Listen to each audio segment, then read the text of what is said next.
Welcome to TechRect. I'm your host, Alicia Kellstrom, with a background in B2B tech software and sales. I've spent the last few months exploring new opportunities, and along the way, I've had the privilege of meeting incredible people with fascinating experiences that I can't wait to share with you. Whether you're looking to break into tech, navigate tech tooling, or even coping with the hardship of layoffs, these stories will inspire, inform, and entertain you. Let's jump right in.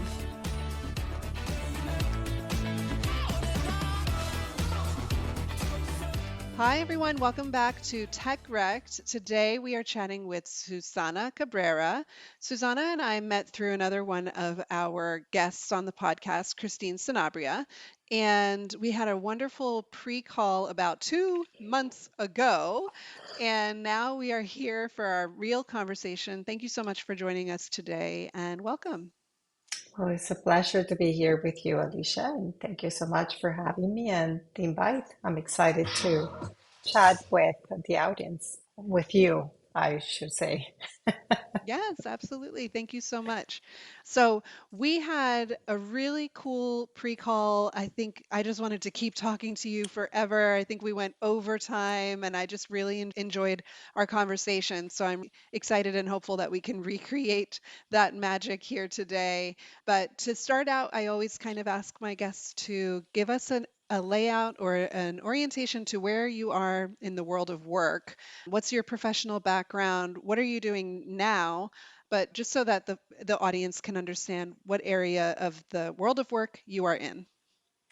Sure. So I run my own practice and I have my own firm, but I spent over 3 decades of my career in corporate America. So as a background, I'm a lawyer, so that's my background. And the first 7 years of my career, I spent it actually working in law firms and being an active attorney. So most of all was on merchant acquisition, as my specialty was commercial law and tax. So I work also for a company, a firm that specialized in tax, which was my last job as an active attorney. And then I moved into corporate America and I transitioned into tech right away. So I work and I spent almost 26 years of my career at SAP, had about 12 different roles in the company, within the company. And then I worked for Cisco for a shorter period of time for 2 years. So that's from a extensive professional background. Then I decided to actually run my own practice as I wanted to be more of service for other companies and take all of my years of experience and bring it into helping other companies to adapt to this incredible amount of change that we see on a daily basis. I have run P&Ls and managed sales teams as well as being very involved into transformation, especially starting with at SAP when SAP started transform to become a cloud company and so into many operational jobs. So, and I actually started at SAP as the general counsel when I started there. So I transitioned going into from legal into then the business area in the same company. And then from there, I grew tremendously into different areas of the business. So that's in a short, concise way, a little bit of me today. I have my own firm and I specialize in driving change and adoption, most of all from what I call the readiness aspect, as that is the biggest, that's where opportunities could be missed because readiness is that thing that if you're not prepared when the next wave comes, it's very difficult for companies to actually get into because it's distracting overall unless you are ready and prepared to get into that next stage. Wow, I have so many questions. I am a little like, what are you talking about? So I love that. So you went to SAP to be on their legal team and started as general counsel, and then you went into the business area. So tell me more about what that looks like. Were you, and it sounds like you were involved in some huge initiatives. And so how did you pivot into different functions? I think that's incredible because, for instance, for me in my job search, I've been in customer success and account management primarily throughout my career. And I wasn't even trying to go into a wholly new function like marketing or product. I was just trying to do like sales enablements, kind of like adjacent, and I couldn't even do that. So, I mean, and I'm happy with my choices and the research that I did to make my decision. But tell me more about that. Tell me how you pivoted into a different function. I actually just came from a fantastic fireside chat in Chicago, and I was actually talking about this to other GCs. And it's that how do you pivot from one area to the other? And specifically, when you are an attorney and you go from being an active attorney to actually going to corporate America, it's daunting. It's incredibly, because obviously you're going from first a complete different way to go to market into corporate America, which you are basically part of the operations, right? So when that happens, and especially if you, even if you're going to run and lead their legal team, there's tremendous amount of change because your approach is completely different. And then you have to, what I call, be intellectual humble. So humbleness means, or humility. It's really more than curiosity because we're curious about the things that we're interested, and you really have to understand the business in its totality. You need to be humble. You need to be more, you need to have a little bit more of intellectual humility and understand there are other part of the business that might not interest you, but unless you understand it, there's not going to be able for you to create synergies, to drive alignment, to lead your team, and to uncover potential opportunities that at the end are beneficial for everybody, but most of all can lead you into some career spaces that you might have never tapped on before. So that's, for me, was one of my aha moments. And I have the fortune to have incredible mentors that coming in told me, listen, your job is not to be an expert on everything, but your job is to actually make those connections and to be a little bit more humble in terms of understanding the end to end of the business. So that's, for me, it's paramount and is pivotal because that's actually how you not only grow, but you can also add value in a significant way. Yeah. So what functions did you pivot into from GC? What were the actual umbrellas that you went into? Actually, I went from being the GC to run a line of business, which was pretty drastic, and have a number and also customer interfacing responsibilities. The customer interfacing responsibilities were kind of part of my a prior experience because as an attorney, you actually, that's precisely what you do, right? People don't realize that as attorneys, when you are in that field, you're constantly selling. You're selling your services, the services of your firm. So even if you have that knowledge, you're also constantly positioned because that's how you attract clients, maintain clients, and actually go into that whole customer experience side of the house in a more long-term creation of relationship and less of transactional. So that's your, when as an attorney, you try to maintain that relationship and grow that relationship and bring that client to the firm in a way that actually goes into other areas, which is at the end that whole upselling, cross-selling that you see in a more SaaS corporate action. Oh, same thing happens in a law firm. So that part of that part of the go to market was very familiar to me.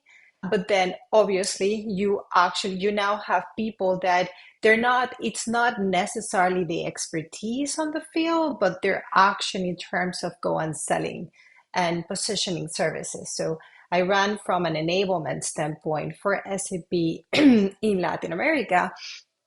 That area, you remember back in the days when its software was acquired, then you have to enable the entire team, so from project team to the partners that actually were part of the SI team, so on and so forth. And that it's a full spectrum line of business that, with salespeople in the field as well as with a consultants that are basically doing enablement. So I ran that entire organization, which we had some incredible results in terms of contribution and generation of revenue. And then I was transferred as an executive to continue running a line of business, but for North America. And that was 2 years into the company. I was transferred as an executive to run the line of business in North America. And then I expanded from more a local North America role into a global role. And obviously, that's in terms of how my evolution in the career at SAP grew and evolved.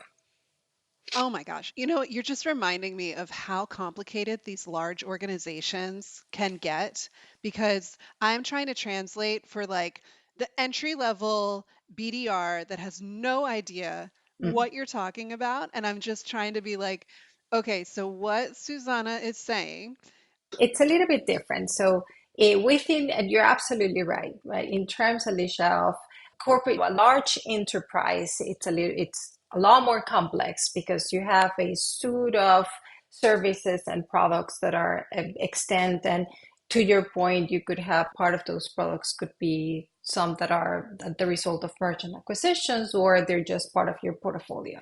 So for even today, so when you acquire a software, right, especially if it's not any longer like plug and play, but it actually requires an implementation, which for an ERP, it's usually what happens.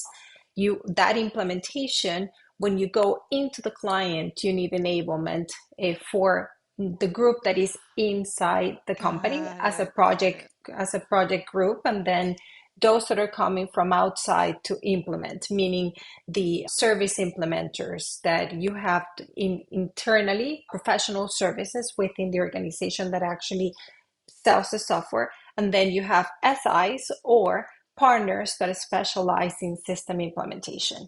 Those companies also, if they have partnered with the owner of product, then they also need enablement. So that became back in the days a full line of business. Things have evolved and changed because obviously now low code, no code, plug and play, like things have dramatically changed. So it's a little bit different still. Be part of professional service, still a line of business within all these big enterprises that generate revenue, and their specialty is go and implement the product itself. So they obviously, the training inside is a little bit different because it's internal training, although the partners that come and implement, they require training. And it's not only for large corporations, is any software that has some sort of complexity within the implementation process, and there's many of those that exist. Oh my gosh, yes. Okay. Sorry for getting into the weeds with me on that No, no. because I was like, it's funny the way that you were talking about it was very clearly like you were in that ecosystem for so long. And so explaining it to your cross-functional partners, et cetera, internally, they probably totally understand. But as an outsider, I was like, Right.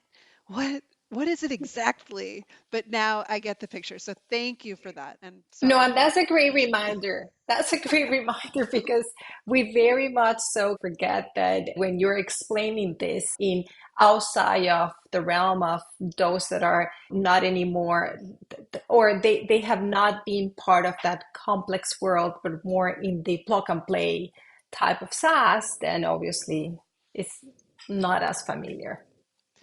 and then to make it even more complicated, ERPs, enterprise resource planning software solutions themselves are incredibly complex and multifaceted and have so many different moving parts.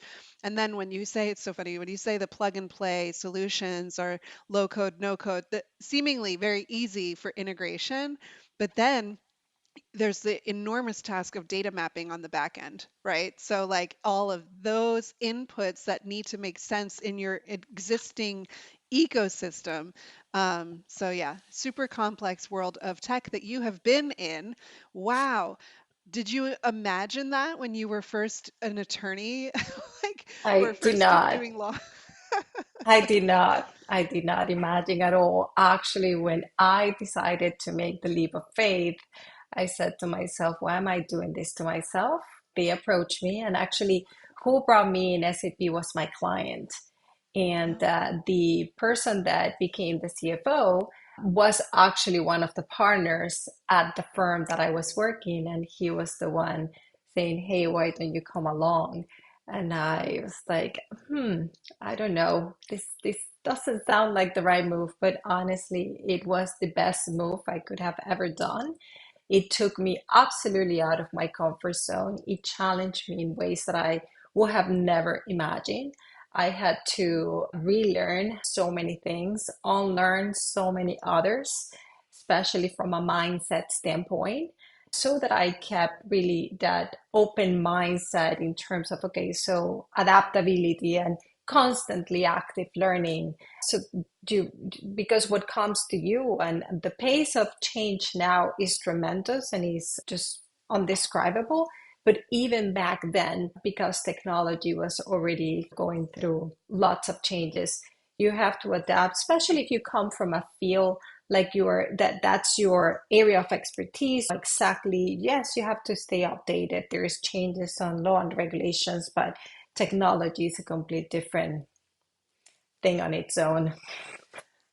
one of my friends posted to LinkedIn that they're leasing a hybrid vehicle and like just kind of gave it a write up. And like I was responding saying, "Oh wow, I'm in the market for a new vehicle." And when she said, "We're leasing because the rate of new tech, like if you buy a vehicle today, you're buying the technology that's existing today. But in 3, 6, 9 months, there's new technology that gets deployed and released, and you may or may not want, you might want that in your future. Anyway, so I totally, the pace is insane. It is. I want to jump back to something else, but I also just out of curiosity, I need to know what was it that you told yourself that pushed you over the line to make this drastic change? What did you ask yourself, and what was the opportunity that, and then what was the ultimate final decision making point for you? And then my other question is more so around the cross functional skills. We always talk about when you pivot into a new kind of adventure, new venture, new professional endeavor, there's going to be some skill set that you can implement into your new role. So what did you lean on the most from going from lawyer to working in corporate America? So, what actually attracted me and led me to say yes was first was a different industry, but most of all was the it was attractive to become the general counsel. So obviously that gives you that opens a lot of different doors. It is a drastic change because career path wise, you're in a law firm or in a firm itself, your path is to become a partner, right? While when you go to corporate America, yes, your path could be CEO, but most of the times that's just not what your path usually looks like or you are aspiring. But it's more, okay, so there is a tremendous amount of opportunities in terms of different careers, although I will admit that that was not in my mind at the moment because it was more from I'm going as the GC, right? So general counsel, and it was actually growing from that side of the house more than anything else.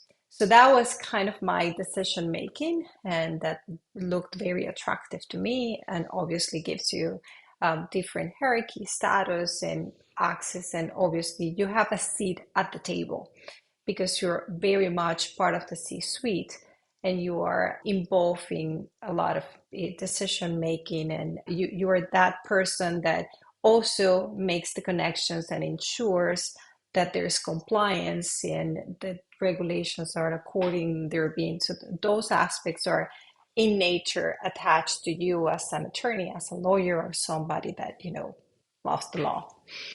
Got But it. then when you go from a cross-functional skill standpoint, the one skill that for me was paramount was the skill of interacting with clients and customers. So that for me was that actually part of what I have to do on a daily basis as an attorney. And that seemed still interacting with clients, although my clients were internal, that's still that interaction and also the maintain my ability to be problem solver because That's who you are, right? As an attorney, you come, you listen to your client, you go back and you collaborate and connect with others, and then you come back and provide a solution for the situation that they're going through. And that's another skill that for me, I said, well, this is what I do on a daily basis. Bring it in, which is even more critical when you go into a corporation, especially one that is large and is complex, is your ability to connect with others. So for me, that collaboration is innate. And that's one of the things that I love, is really be part of something bigger, and being able to make connections and work with others and collaborate and see the big picture. That other skill that was completely transferable was incredibly useful for me. And the adaptability, as an attorney, you're constantly adapting. you know, there's changes coming to you from a regulation and you name it constantly, right? So yes, there are some principles that they're more they change less, but still you get thrown at you lots of changes constantly. And that adaptability was another skill that I could transfer very easy coming in. And you're a constant learner. Like, you have to be constantly updating yourself. You have to be constantly learning.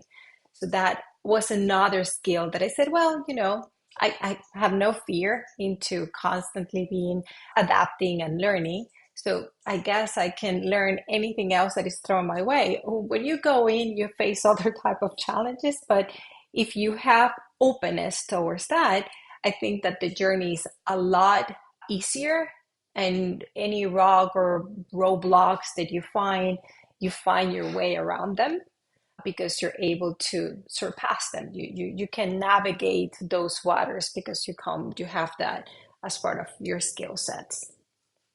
I think it's almost I think that problem solving is part of any and all functions. I'm like, as you were talking through all of these from the framework of having a legal background, I was like, I can imagine that for also for sales and for product and for software engineering and all this other stuff. And then adaptability too.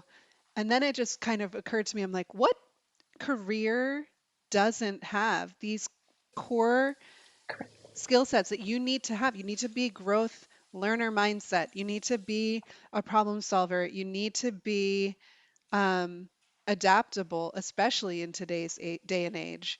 And I'm just like, what field would you be in that doesn't require that, right? And that you're absolutely right, Alicia. And I say these all the time, that I people come and say, "Hey, Susana, can I tap on your brain and can you help me understand what is that? How can I actually pursue a different opportunity?" And my question is, I try to just get people to tell me what are those skills that differentiate them. And those skills are the same exact skills that you cross-functionally bring to any other area. Unless I always say, Alicia, even if you want to become a doctor, the one thing you have to do is go back to school. So Right. there is no limit. The limits are put in our brains, because normally what happens is whatever is challenging, fear kinds of stops us. And it's right there. It's like a block. And it's a block that you put in your mind. It's not a real block. It really takes just to take that situation, or let's call it challenge or problem, and break it down into pieces and say, okay, so how do I go and address it? Like any other situation, if you are in an area where you feel comfortable with, well, you have the ability to take that situation and break it down. It's just that when it's a different area, we immediately stop thinking as problem solvers, but we start thinking as all the limitations that are in front of us. But because we forget that the skill that we have, you can transfer into any situation, really. I heard about this concept of procrastinators are actually perfectionists. And the reason why we don't start a project that we are intimidated by is because, as a perfectionist, you don't know the right path to do it the right way. And that, so it's not actually, it's just because it's like almost a control mechanism. And if you can't do it perfectly, then you don't want to do it at all. And all it all breaks down to is breaking everything into small chunks that you can do a little bit at a time. And that what you just said kind of just brought that to mind to me. Like nothing, you are the only reason, you are the only thing in your own way. You can do anything, but you need to get out of your own way to do it. Exactly. I tell you even a crazier story. So while I was at SAP, I did my MBA at Dartmouth, and it was very much on that entrepreneurial side of the house. And as a result of that, I wanted to really walk on the shoes of the client. And here I come, and I decided to actually go and started my own company, which was my first startup. I did this while I was having a full-time job. I did full transparency, and I said I was going to do this. Obviously, I had a team, but while having a full-time job, I went into an industry that I had no experience at all. So my first startup was in food manufacturing, and it was a brand, the tangible product to the market. We decided to own the entire manufacturing, which is another set of complexity. And I led, the marketing, the sales side, which was my strengths. That was the strongest side of me. So the entire go-to-market approach. So from creation of product, the brand, obviously working with external companies for the recipes and building the manufacturing and having people that actually was supporting from an operational standpoint. And that venture, I was actually successfully able to attract angel investors, and then other investors grew significantly. I have a story, the story, it's on one of my articles on LinkedIn, and I was able to actually grow the company to have presence in over 3,500 retail stores across the United States, into some of the biggest and largest retailers in the country, like Walmart, Whole Foods, the whole giant supermarket, Stop and Shop, like you name it, like very big names. We have four products in the market. Our products sat right next to very recognized brands like Sara Lee. Some of those brands that are very recognized, it was a frozen brand, which adds another level of complexity. And then I went and I did my exit strategy by acquisition, and the company was acquired in 2015. I remained with them for some years, as that was part of the deal. But that was a complete different industry. But my skills are the ones that you transfer. You transfer that set of skills that you feel very strong about, and that actually energize you.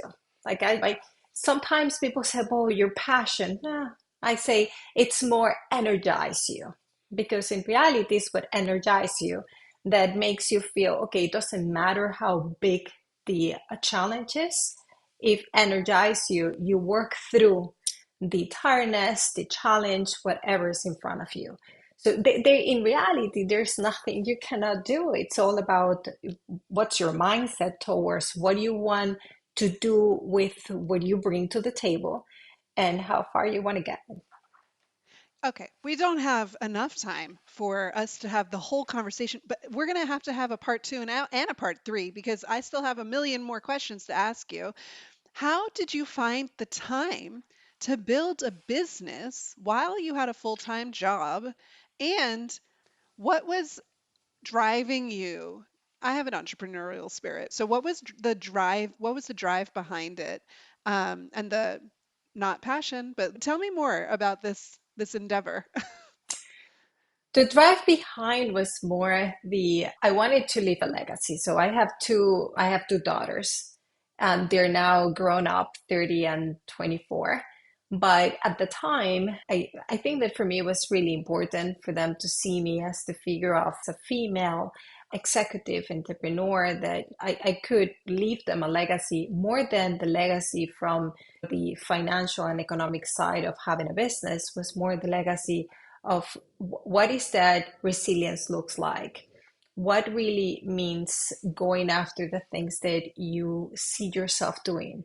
There is really no limit. So those the limitless achievables that you can get to when you take away all of the barriers, and yes, like I'm not gonna lie, I'm not gonna tell to anybody that there's no challenge and that there are daunting moments, but it's all about it's a situation that you gotta solve. There are risks, there's many things, but all of that you can sit down and solve it. You what you need to be strong at is really know that collaboration is your best friend. Networking is how you get through things. Being humble in terms of learning more, asking questions, not thinking that you know it all, and not being afraid for asking or thinking that you're going to be seen as less. But you don't know less. I think you learn more. And if you ask good questions, then people is always going to be open and willing to share with you. And if that doesn't happen, that's fine. You go find the next person that is willing to share with you.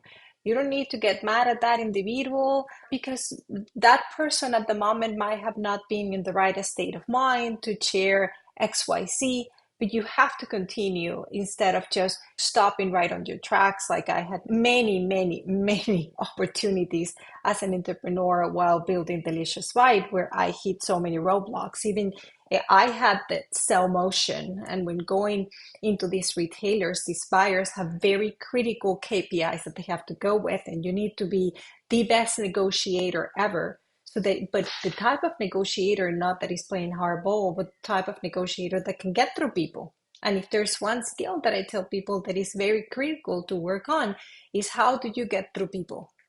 How do you negotiate in a way where there's a win-win? And you can bring along people with you instead of just trying to gain the entire cake.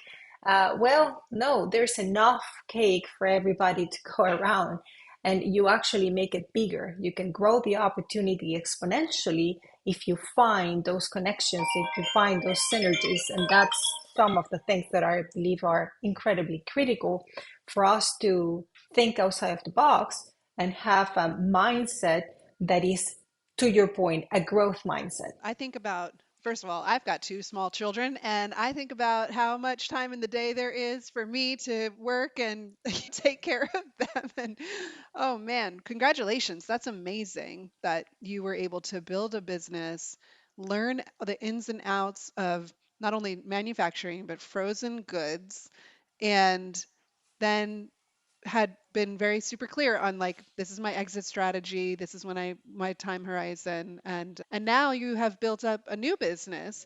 You know, this has come up actually a couple times with other people. Entrepreneurs, there's no such thing as like a one and done. No.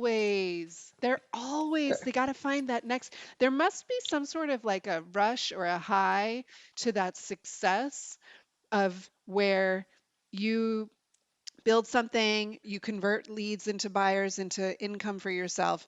And it's kind of like you're chasing that, I don't know, day traders on the stock market, right? I think that is a little bit more of again, as I said, it's not just about the rush of gaining more clients, accumulating more revenue, having higher contribution. And obviously for SaaS companies, they have another set of purposes because if you have an investor, your earnings have to be satisfactory. And you also need contribution and grow in terms of customers, retention, all of that we all know in that world. But I think that from a personal standpoint goes also into to my point. What is that additional thing that you want to leave? And for me, it was very much the legacy. What was the example I was giving, not only to my two daughters, but also to other people and to myself? For me, it was also that fact I wanted to prove that this was something that I wanted to do and that then I could actually do my entire end to end in terms of from inception to exit strategy and how did that look like. And that was I did it again because as an entrepreneur, once you do it one time, that you can do it again. This time was more to take all those 3 decades of experience and bring it into other clients. Because for me, what I see nowadays happening and in the job market, people losing their jobs the way that they're losing them. That's because of lack of readiness within the companies, and is having the right capabilities in place. So when you invest, because the amount of money that is invested into bringing talent, it's incredible. So if you let go of those individuals instead of really thinking through the skills that you bring in, if there are situations you're going to face, because yes, reorganizations are always going to happen, are those skills transferable to other areas that you're going to need to, anyhow, to hire, right? There are some that is not going to happen, but a vast majority of them, if you have a strong process into upskilling, reskilling, then you can actually do that. We did that when I was at SAP. We did that for a massive workforce, which was on the professional services side for over 26,000 professionals as professional services. And we had a very strong transformation program that helped us to mitigate the amount of people that in a reorganization have to exit the company. For me, that's very close to what I believe from a sustainable standpoint, as well as to the massive amount of money that we invest when we bring good talent on board. And to what we were talking before, Alicia, when I actually built Alicia's Bite, that was very clear to me. I hire very good people, and I was never afraid of them. No, I need them. I needed them. If I wanted to continue to do my career at a corporation, I needed to hire very good people that I trust, that I knew they were going to do the job. Well, I have already done that initiation and the initial penetration in the market and defining the product set and all of that. Well, then I had a group of people that were very smart and they could do the job.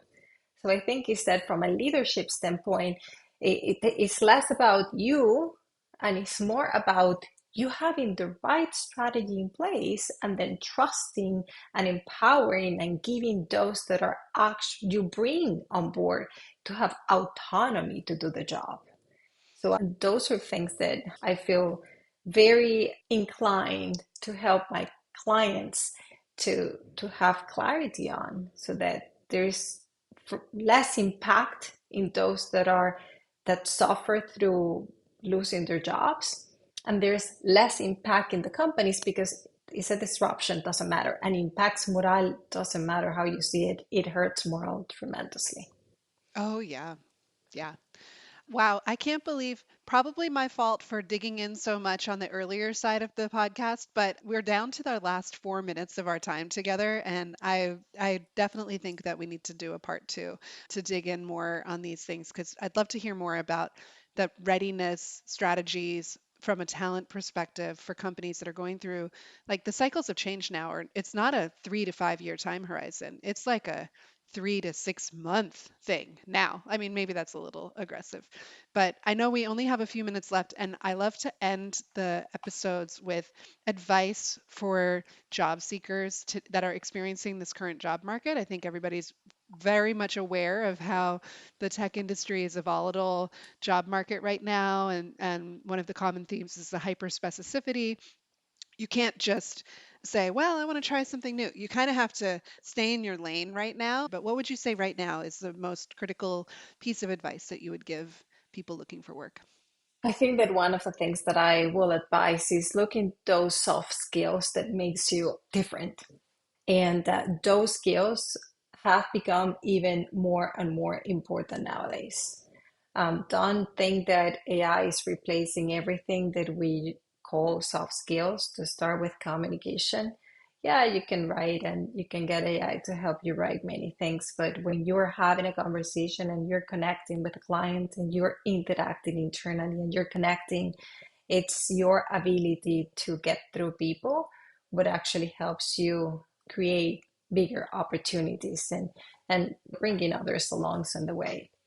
Look at your transferable skills and really analyze them deeper. Yes, you're right. I agree with you, Alicia, that nowadays has been everybody has to kind of stay on their lane. But I will challenge that because I think that it's not a drastic move, but yes, you have on that specific job, there are other areas that you can transfer skills. And while you're having an interview, you can still bring your experience from that perspective.